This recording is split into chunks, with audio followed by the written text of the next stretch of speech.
Hi, I'm Jessica Peterson, board certified psychiatrist and medical director of psychiatry at UF Health Central Florida. With all of the change and uncertainty surrounding the COVID-19 outbreak, we at UF Health Central Florida recognize that this is a time of increased stress and worry. Our behavioral health team with UF Health Central Florida has put together this informational video to talk about some of the stress that you and your loved ones might be experiencing, as well as ways to work through it. First and foremost, and I'm sure there are many of us who need to hear this, it's okay to not be okay.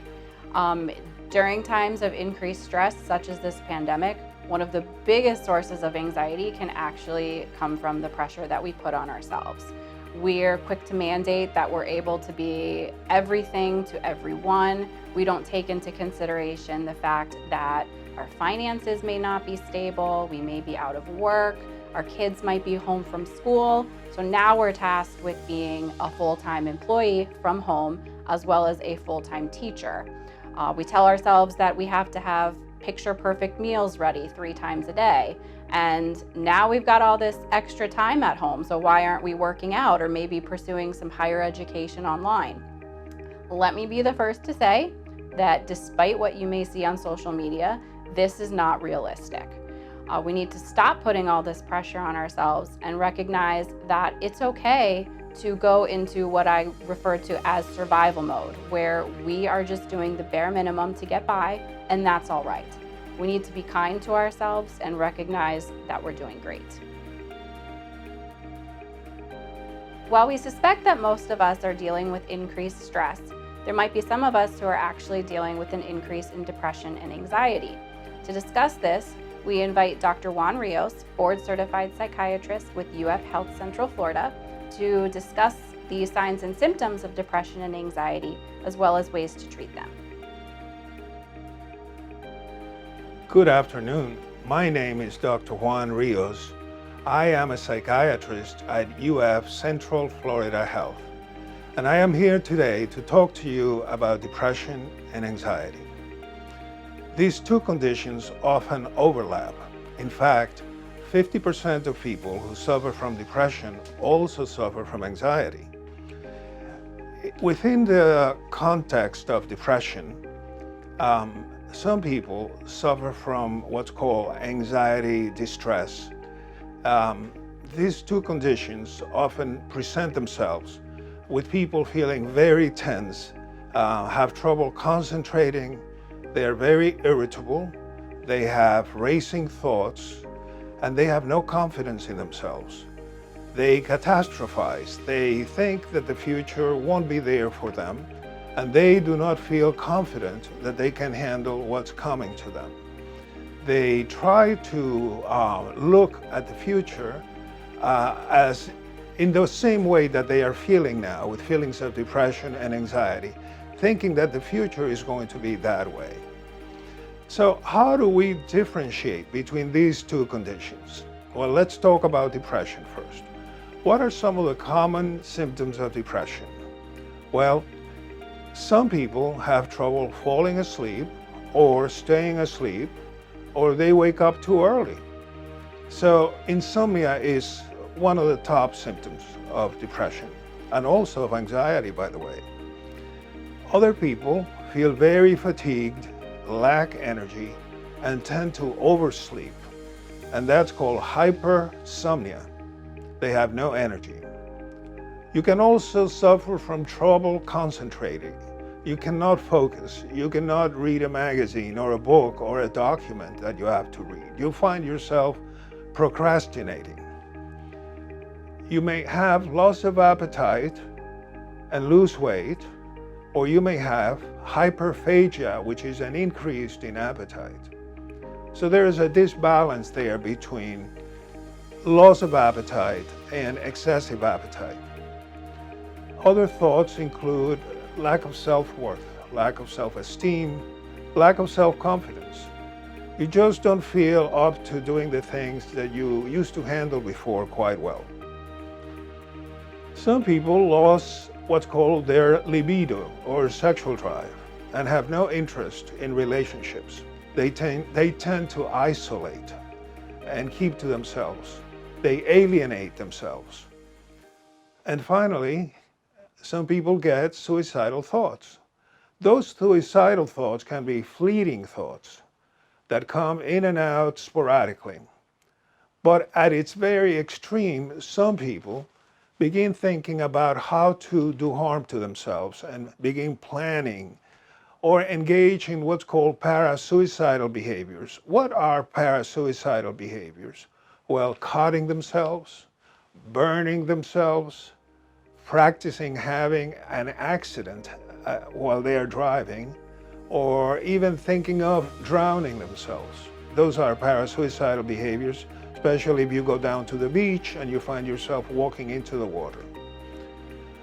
In any case, let's talk now a little bit about anxiety, because anxiety, which is, like I said, very common, also involves a lot of muscular tension, muscular pain, loss of concentration, irritability. When you find yourself lashing out at your partner, at your spouse, you have no patience anymore. You have trouble sleeping at night because your mind is racing. You're thinking about those things that are worrying you. And nowadays it could be the loss of a job, financial problems, etc.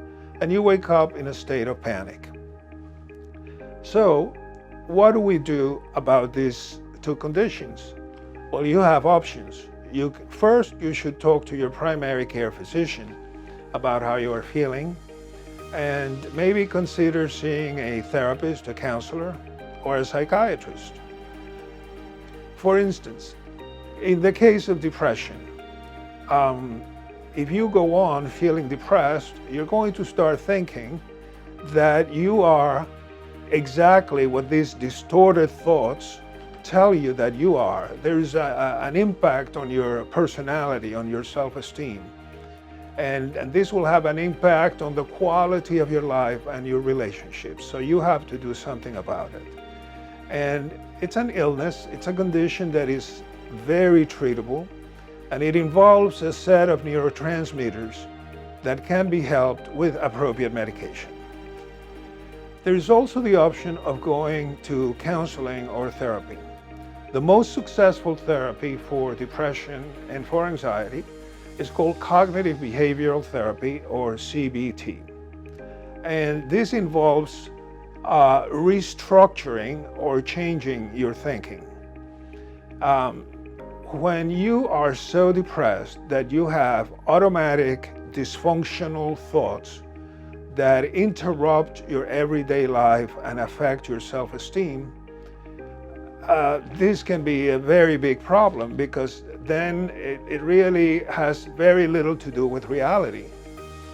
If you go about life feeling that way, you won't be able to manage yourself, your affairs, or stay in a relationship successfully. So cognitive restructuring involves changing those dysfunctional thoughts that can become automatic. And there's a technique that you can use in addition to speaking with your therapist. You can actually take a piece of paper and divide it in half, and on the left column, every time you get a dysfunctional thought, such as, I'm going to lose everything, I'm going to go broke, I'm good for nothing, then you write a counter thought on the right column. For instance, when you write on the left column, I am no good, I will lose everything, on the right column you would write, I have an excellent employment record, and I am very well trained, and I will be able to overcome this. And so if you engage in that exercise repeatedly, then little by little you will regain control over your own mind. So that is an example of cognitive restructuring, where you challenge the negative dysfunctional thoughts with more reality-based thoughts. Another technique that your therapist will talk to you about is called activity scheduling, where you actually Do engage in positive activities that you used to enjoy before. Perhaps you need to engage in those activities for short periods of time. For instance, walking, bicycling, getting a facial, maybe start lifting weights. Do something positive for yourself and write it down. Every day, keep a record of what you have done for yourself to help change that state of not feeling good, feeling despondent, feeling that you are good for nothing. If you engage in some of these positive activities for yourself, gradually you will change your own attitude about yourself, your future, and your relationship with others. Thank you very much.